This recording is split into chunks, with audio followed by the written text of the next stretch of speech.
Awesome date, December 7th, 2009. Awesome topic. Revenge is the best dish served awesomely. This is the OSMcast.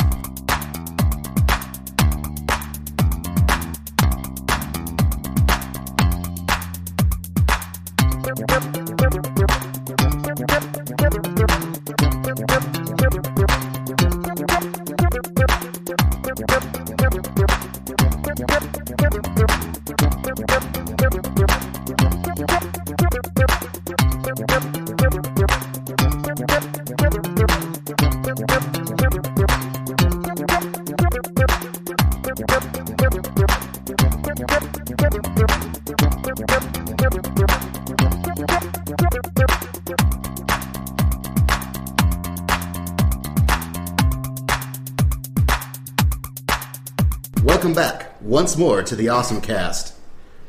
I'm Basil. I'm Esther. And I'm Doug. The subject matter that we'll be talking about on this podcast may not be suitable for males who are insecure in themselves. So I hope you're very secure. Seatbelts required. Anyways, we are here back in the echo chamber. Echo. It's very echoey. If you hear any low buzzing, it's the heater in here to keep us not from freezing to death. It's very important, so you'll just have to deal. We have been gone for a few weeks. Holidays happened. My shoulder happened. Snow happened. Tell them about your shoulder, Basil. Yes, on Black Friday. As I posted before, being a prophet of the Word of Awesome, it's a hard job. There are very many perils, dangerous situations, Moe fans, Gonzo fans. And they can be dangerous. And fighting them over a millennia, unfortunately, sometimes will take their tolls. It is how my right shoulder's rotator cuff. But that's okay. I have seen doctors. I have been under treatments. I have become stronger. Better. More Basil. More Basil. And didn't you also get like a sleep thing? Yes, it turns out I have sleep apnea. Yes. My breathing has been so great and labored through all these exciting adventures that you've never heard about. Like the one time I had to fight the one-armed man. Oh, I remember that time. It was on a skyscraper rooftop in He had one arm and then he had a sword for his other arm. It was dangerous. Oh, that's what I was going to say. But that's okay. They've equipped me with what's known as a BiPAP machine. It's like a CPAP. Only more awesome. More awesome because it's bi. Think What? about that. What? It's bi.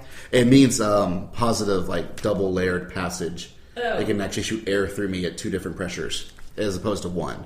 Oh, Which is what a CPAP It does. doesn't swing both ways. Okay. Well, it could swing both ways. I mean, it's possible. Is it genderless? Now, Basil, I don't know about you shoving something that swings in multiple directions down your throat. This does not sound like a good course of action. Or does it? Ooh. No. But anyways, we're back. We're better than ever. Yes! And so we're here to talk about things to you. And to talk about the things, I drug in yet another from the awesome reserves that you have never heard of, but may possibly do so in the future. Esther. Hello! She is one of our cosplay friends. Sewing fiend. Cosplay guru. She keeps wolves for pets. Yes. Only one now. And, and sometimes when we need to talk about shoujo manga, Kevin and Lee just aren't girly enough for the job. They try. They really do. They really try, but... So that's when I bring in the heavy hitters. The ones that don't need silicone boobs. That's right. Just occasionally the accented use of water balloons. Oh man, yes, water balloons. I was actually really sad that my water balloon experiment failed and I did not have adequate boobage at Dragon Con. This is why Nerf balls are always the most effective. I should have followed your advice and taken the Nerf balls, but I just sat there thinking, no, I'll just fill up some water balloons and stuff them down a bra. It'll be awesome. Not so awesome. Not so awesome. They're really cold. Unlike water bras, they just don't heat up very well. Yeah. And thanks to this more feminine arrangement. You calling me a girl? Or am I? No, this isn't an or am I situation. This is... Or am I? Careful now. She is knitting needles. Oh, sorry. Or is it? Go on. Just go on. We shall move on into the world of awesome. There's a book out in Japan.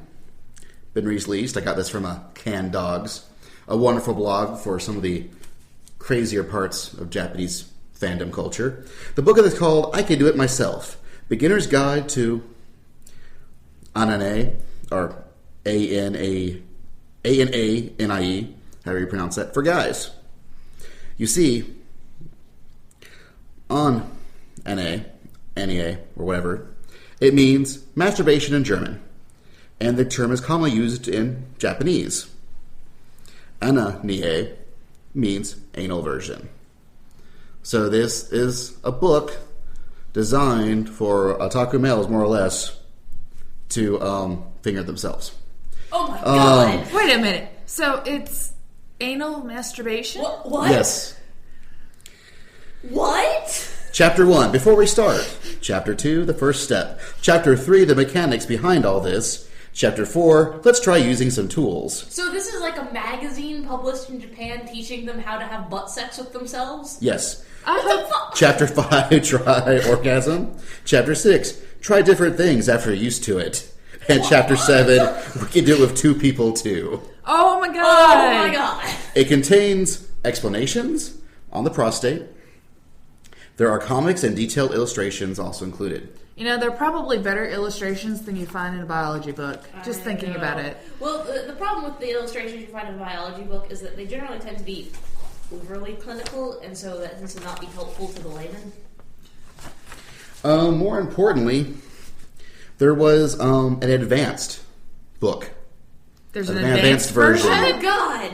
Why are they doing this? So Vaseline and a finger The advanced version actually got onto number 3 on the Amazon bestseller rankings.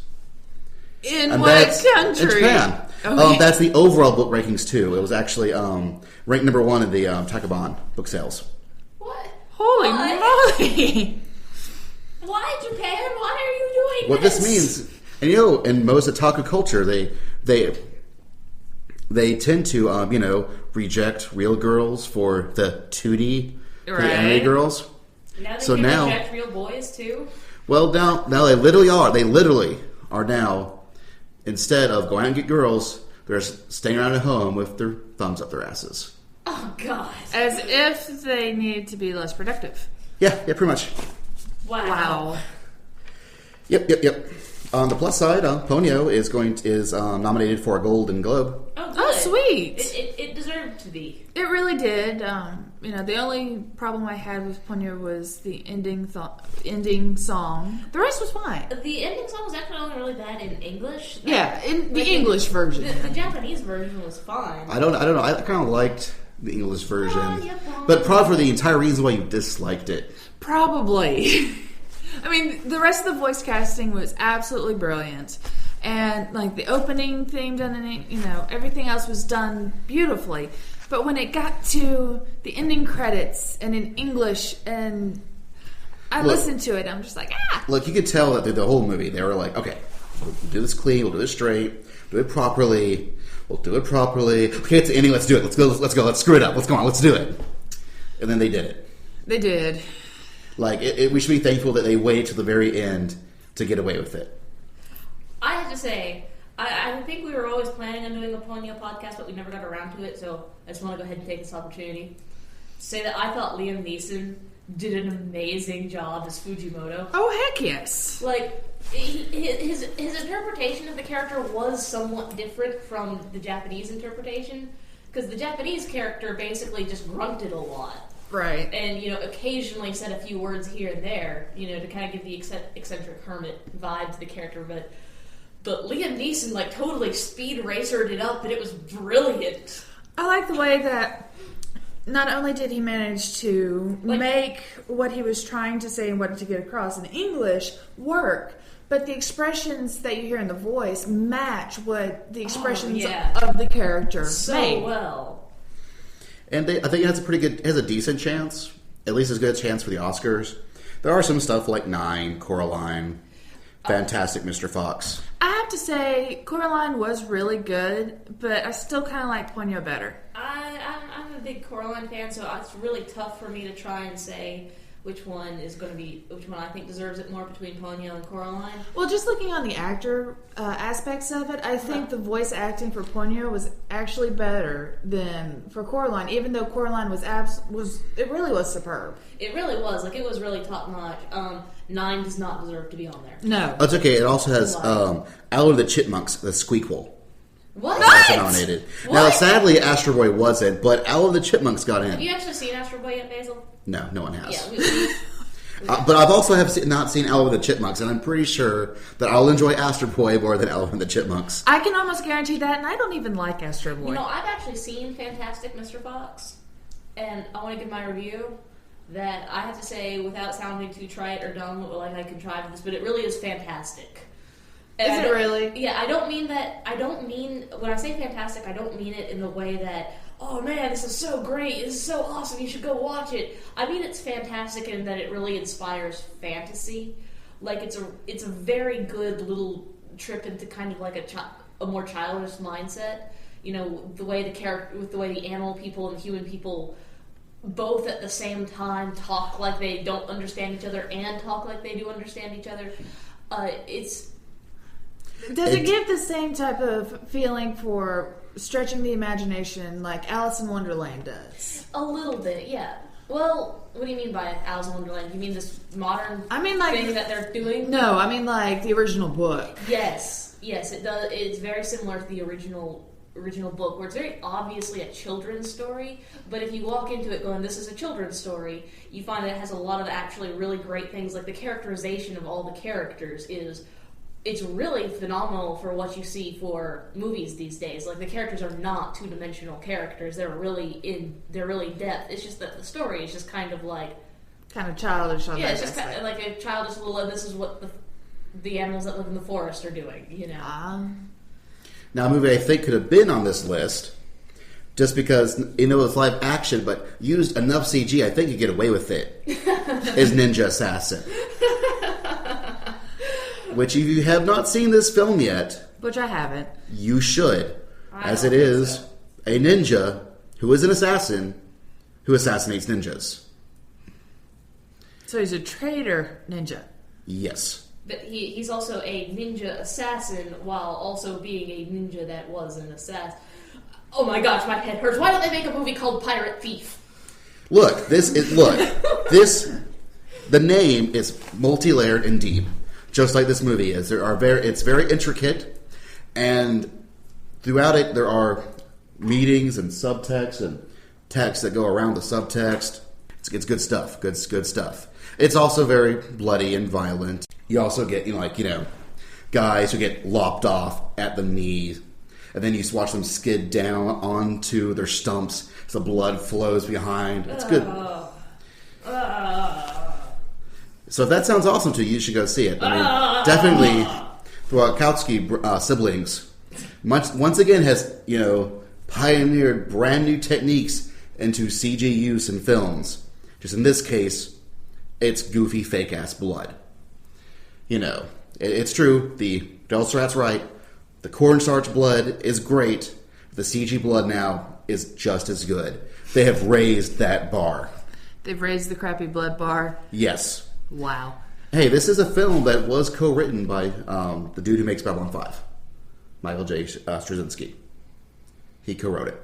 Fair enough. Well, if Straczynski wrote it, it might actually have a good plot, but I have a feeling... No. Well, it is amazing. I mean, in the end, you do get, British SAS versus ninjas, and it works out pretty well depending on lighting conditions. During the day, soldiers can beat ninjas. During the night, ninjas can beat soldiers. No problem. But it does reveal a brand new serious threat to the ninja race, which is cars. If pirates can learn to drive cars, they will defeat the ninja. Oh yeah, This is very true. no questions asked. They'll totally defeat the Ninja Menace. Well, now that they are making cars that are pretty much driven by game controllers, like they are actually now making them, pretty soon they're going to be close enough to the pirate, wheel that they'll be able to drive the cars, and they will take out the ninjas. I don't know, a steering wheel is pretty close to the pirate. It's true. Yeah, but that has foot pedals. That's the problem. Yeah, pirates don't know how to use their feet, only their hands. Only their hands, whereas, with the remote control new cars that are starting to come out, they don't have to use their feet. So there we go. That's sort of a combined World of Awesome and a Moment of Awesome. Nice. As we shall now move on straight into our actual topic of conversation. A wonderful, wonderful shoujo manga and anime series. It's by Yoshiki Nakamura, and it is called Skip Beat.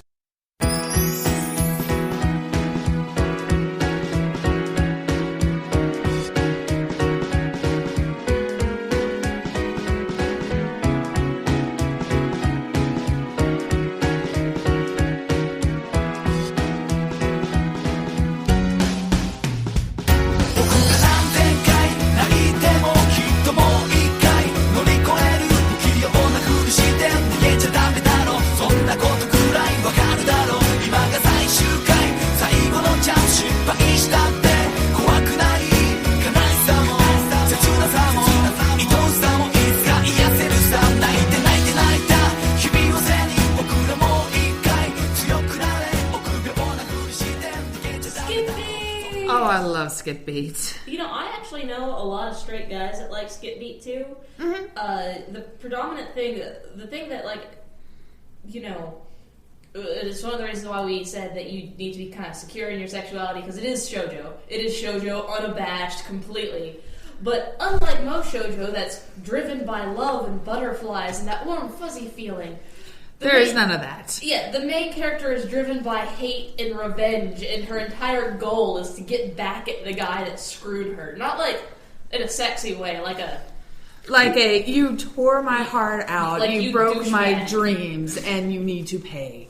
Yes. It's wonderful because she actually starts off as that character in every shoujo manga. She does everything for the guy. She washes his clothes, bows at his feet, cooks his dinner. She just sits there and dreams about her.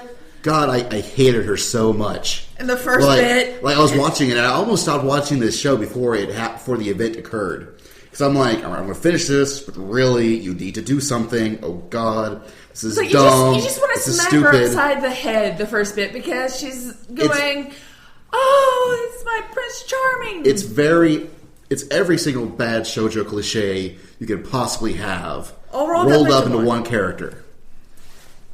And then she discovers who he actually is and what he actually is planning for her. She got hit upside the head with a clue by 4. Well, he was pretty awful to her. Oh, he was horrible. No, he was awful to her. You actually, I felt really bad. She actually really is a character that you can, when you really look at her backstory, you can sort of see how it all added up to this, that she was putting her hopes and dreams in one guy, and she was setting herself up for to be one of those women that, he beats me because he loves me types, but she grew a backbone, and it became awesome. It did. It became like a backbone of steel. But yeah, you can really see how she did get set up to be in this totally victimized situation, and it was just like a spiral. She's like, I like this boy, he's the only person who gets me, who loves me, and likes me, but at the same time, because she's always hanging out with him, all the other girls are sitting there going, she's hanging out with that cute boy, we hate her. Well, it starts off pretty much with, her backstory starts off with her as being Kyoko. Yes. Her being Kyoko, sorry. Kyoko, her mother just cannot stand her, pretty much. She can't do well enough for her. Her mother's a terrible person. And her mother's pretty much left her in the care of these innkeepers, where they have a son who is going to inherit the family business. And that's her friend. And she's him being the most awesome, cutest little boy, whatever, and aspires to be this great actor. Well, when he decides to run away from home to go and be this great actor, he goes, hey, I can take you with me. And you can be, pretty much my little slave the entire time. But phrases it like his girlfriend, but not quite. Right. And then, of course, she's like, okay, I'll do anything for you. Because, naturally, he's been there the entire time that she's been growing up at this inn. His name's Sho. Sho Fuwa. Badass. Well, it's actually Shotaro. Yeah, Shotaro. And he's really badass at being a bastard. Yes. He is attractive in that sexy, cool way, but he's just such a bastard that you can't see him as anything but like the laughing, maniacal bastard. That he is. Well, the trick is just like she's got her two sides. Her side initially that was like, all shoujo-y and cuddly and then you see her like demonic, Pandora's box opened. I'll take revenge any way I can. Fuck that guy. Even if I have to wear a chicken costume. He's also got his two sides, which is, the maniacal bastard, haha, I am so pretty. And then him really wanting just to be loved, by the world. Yeah. And unfortunately, his standards are just too high. Yeah. He wants to be number one. And, there is like, he's almost like the Darien of the series. Kind of, but at least Darien had redeeming qualities in No, not Shotaro. I'm moving on to the other guy. Oh, the other guy, Well, Ren. we should point out that the way Kyoko decides to take revenge on Sho. Oh, yeah, that's right. I'm giving him is she decides she's going to become an actress. And she becomes a badass actress that she's going to overshadow him, and he'll no longer be the rising star. She'll be that star, and he'll have to bow down to her. Which bitch. I find really amusing because Shotaro is the rising star in the music industry, and since she can't really sing, she really doesn't know how to act. She's not necessarily pretty enough to be a supermodel. She ends up just going into show business as, I can try this. But she decides to choose, there are two major people, or corporations that are, two agencies that are, one's shows and the show's agency's rival. And she decides to go join the rival team. I mean, that's where she meets Ren, who is their up and coming rising actor. He is actually the number one, pretty much at that time. Yeah, he is. He is the number one actor. He's the number one model. I mean, he's just like that perfect star that Shotaro just really hates because he's better, or he thinks he's better than him. And the thing is, he really is a nice guy. Like, he's got his problems, but all his problems are like is distant and kind of a incompetent puppy when it comes to actual feelings. In fact, it's kind of implied that he learned how to act because he didn't actually know. Ren's an interesting butterfly. I mean, they all are interesting butterflies. That's what makes the series really neat, is because you think that they're these cardboard cutouts, but they're actually, in many ways, they're very deep. The reverse takes on what you do. They're inverting a lot of what you think are normal shoujo tropes in on themselves. For example, you have Ren, who is the rising star, the absolute most gorgeous guy that you can possibly imagine. He's the one that you just wish you could be in a love scene with him, because he just portrays these emotions so very well. But once he gets into real life, he has no clue whatsoever. Because he only knows how to act. He doesn't know how to actually be himself. Yeah.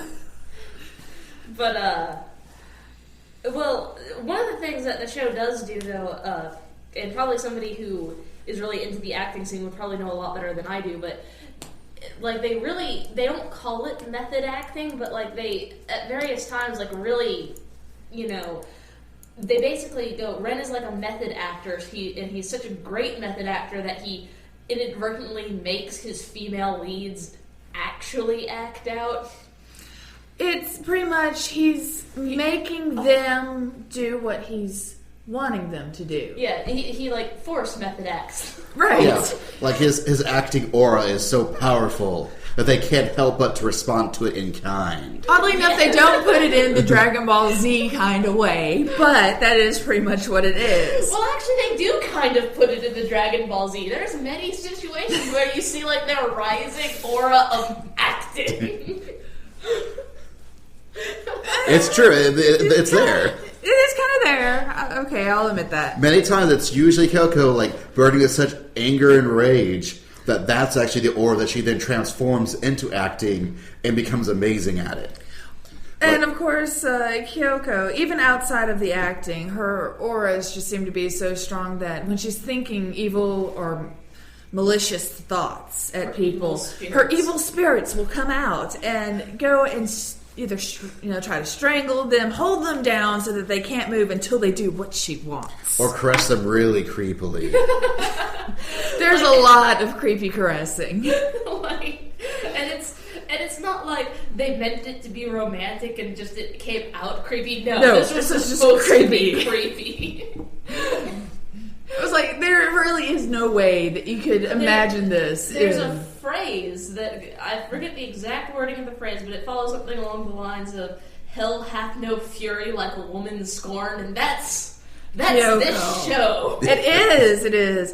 And that, at the same time that you have all this hate and fury and rage that, penetrates throughout the entire story, not only through Kyoko, because Sugura ends up having a couple of issues of his own.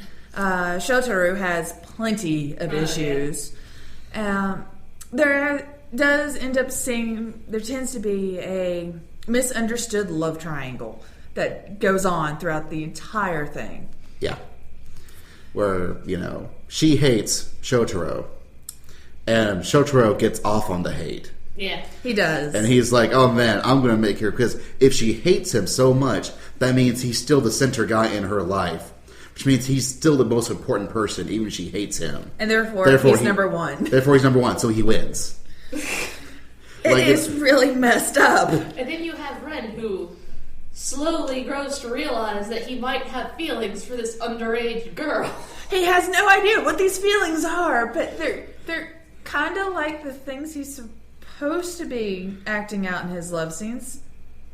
But no, that can't be. And I don't think he's that much older than her. He's not. He's like, I think he's 21. I think he's 21 and she's like 18. No, she's younger than that. She's like 16.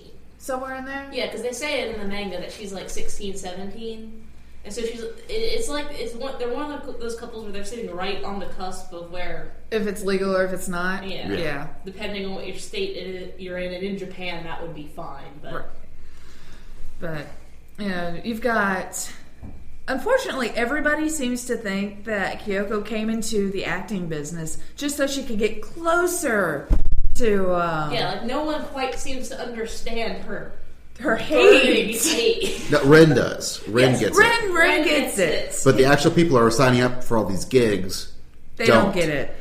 They think she's just a really, really obsessed fan who wants to become big so that she can be big with Shotaro. With Shotaro. Yeah.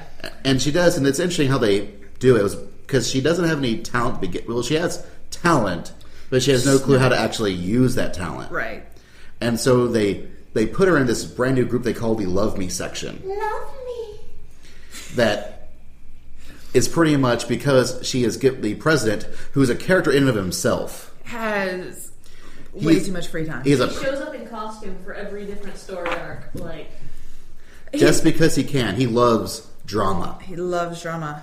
But he loves, the fake ass, crazy, I'm going to show off drama. The time he came in with the masquerade ball just to drop in on Ren during one of his acting skits was hilarious. Because it just took over the entire area. Yeah.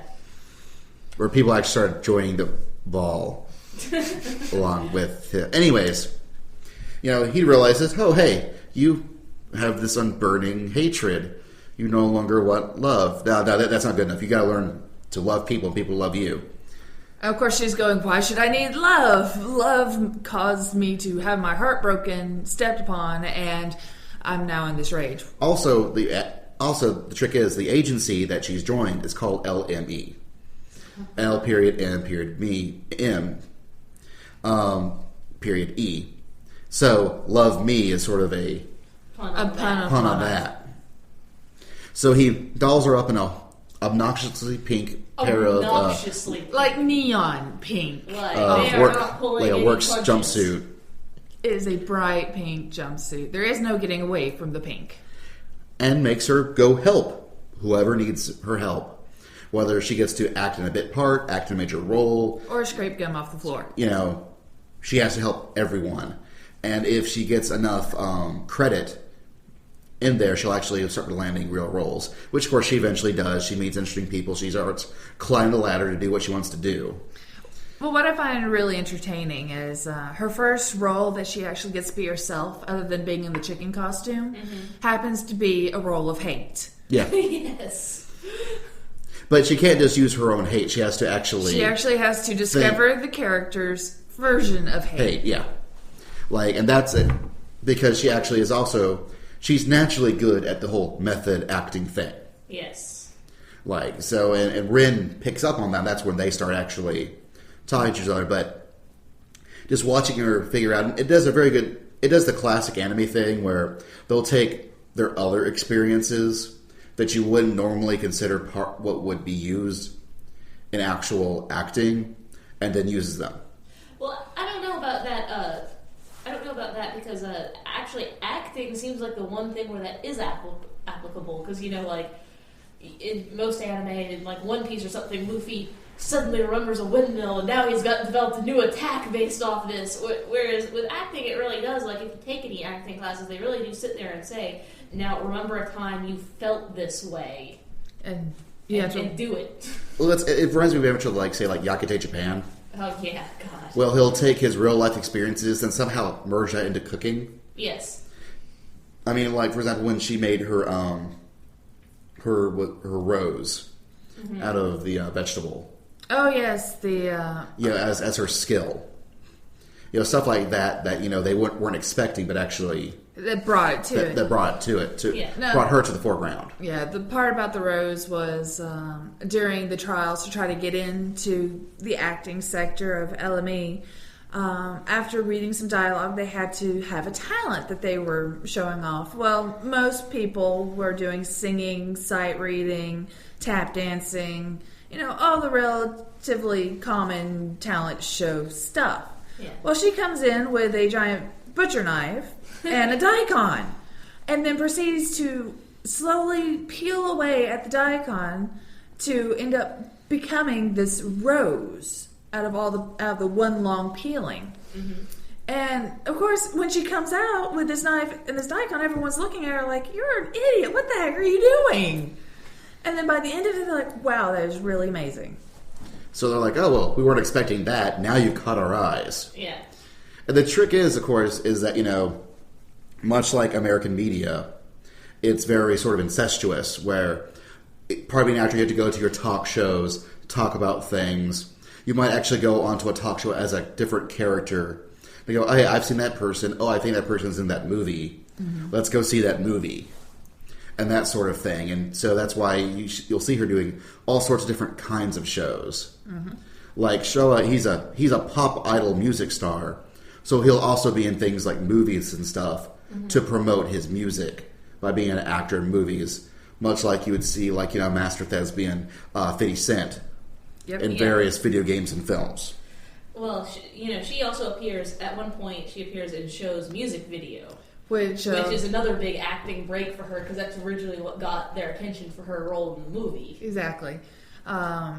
Where it ended up becoming quite a bit of a fiasco, because after a little while, a couple of people realized that she really does hate him, and she might actually kill him on the set. But... that was so funny when when the manager lady, producer, was explaining that what she wanted with this music video was for the music video to kind of tell a story. And, it was of an angel falling in love with the devil, and the sister of the angel realizing that it was going to drag her beloved sister down, so she must kill the demon, and which of you two girls wants to be which angel? And she's just immediately like, I want to kill him. Yeah. She's like, I will do the killing. Just let me do it. And of course, the other girl who's in the music video is absolutely in love with him. So she was like, yay, I get to be, his lover or whatnot. And the great part is you can see her acting actually start breaking through, because after the about 20 takes of her actually trying to kill him in the final scene of this music video, she finally seems to get it as to what the director's wanting. She's wanting to see the angel who loves her sister in the last moments of having to kill this devil becoming a devil herself.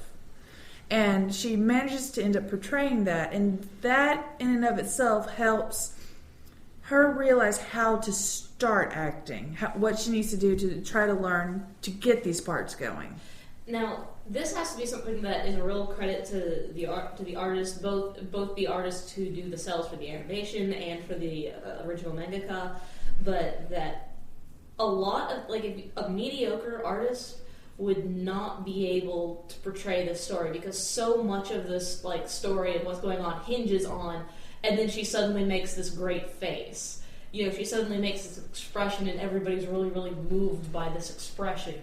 And if you couldn't accurately draw that expression, I don't think that the show would convey half as much as what it does. Well, I think what part of it is you get so much manga out there that it's nice and it's pretty, and you get the long hair, shoujins and whatnot. But the fact that you get these aspects that you have the cartoony little drawings of the comical stuff, and then all of a sudden you have this sudden piece that can't be described to anything else other than an artwork that it moves you in the emotion that the artist is trying to portray. And I do agree. I think that's part of what makes this manga and this anime work so well. Also, Kyoko has a weird thing where much like Ren, his acting can make other people act in the way that he wants them to act. When Kyoko acts, she fixes other people's problems with their own life and acting. Yes. Many times, especially when she's moving up through the ranks, the president of LME will actually put her in situations so that she could fix somebody else. Yes. Even to the point of his own granddaughter. Yeah.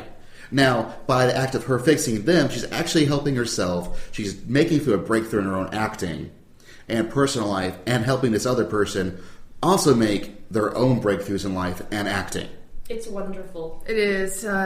Through her stumbling around, Through her hate and her stumbling around, not knowing what the heck she's doing, she manages to help people, not realizing that she's helping them, and make things better overall. You still see the struggle, but it gets better.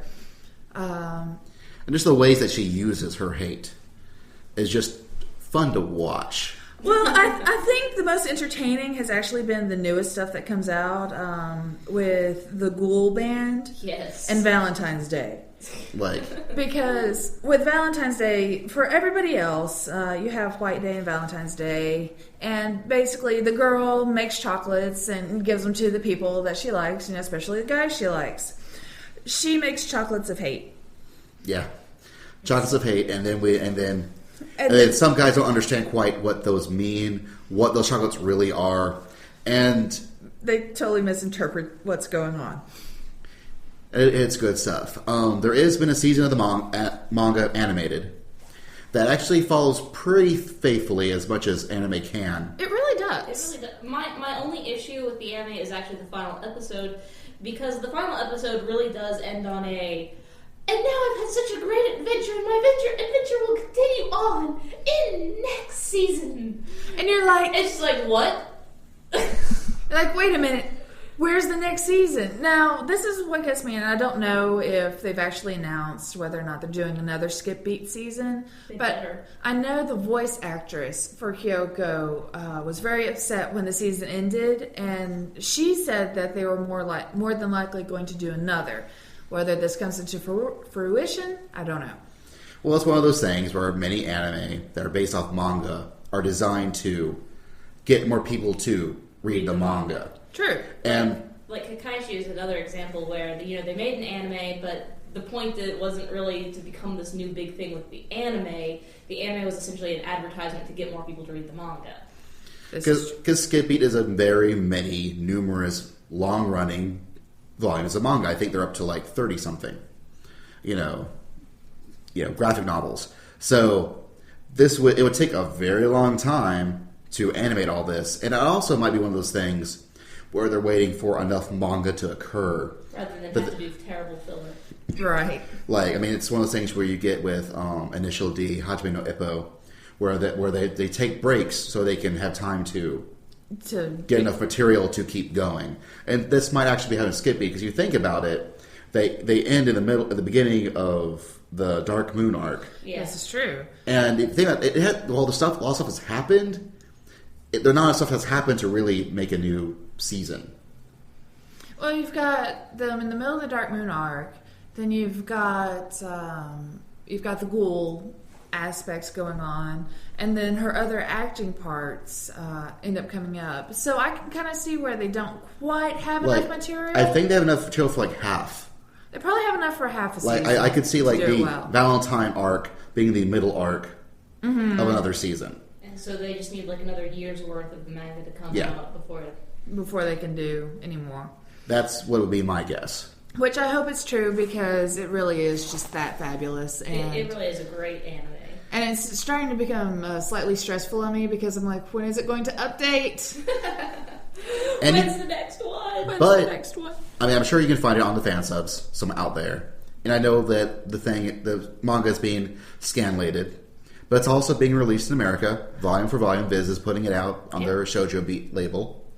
So I definitely recommend everyone go buy it, because it is a good series. Now, of course, it is a long-running series, and we already have over 15 volumes out in America. Yeah, we have at least 15 volumes out. But it is definitely worth the read, and definitely worth the purchase.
So, how many awesomes out of awesome can we give Skip Beat? I'd have to go with a complete awesome. I haven't seen anything better than this in quite a while. I think we should skip awesome. Skip awesome? Straight to beat awesome? That's right. We're going to skip awesome, then we're going to beat it. I'm going to say this is the Watchmen of shoujo anime. Because much how Watchmen inverted the idea of superheroes, this really does invert the idea of shoujo manga. It shows you the darker side, but not oh, it's so dark and I'm a vampire and maybe I sparkle. I don't know.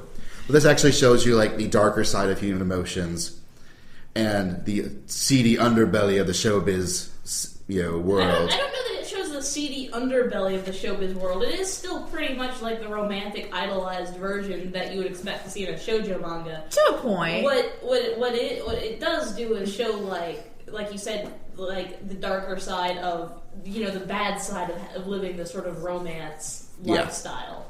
And at the same time, you manage to get the contrast between what people think and what's really happening. So it really is a nice mixture altogether. Yes, I love Skip Beat. It's so great. So go read it, go watch it, and we are out. Bye.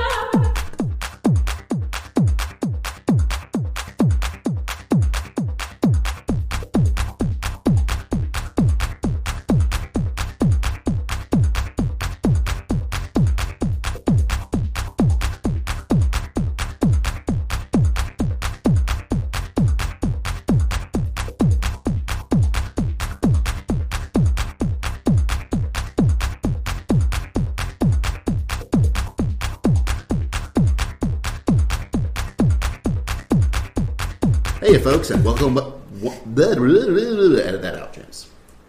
He's never going to edit that out. What are Shut you up! talking Shut up! about? He might use it as a bonus or something. He's not going to edit that out. Bonus content.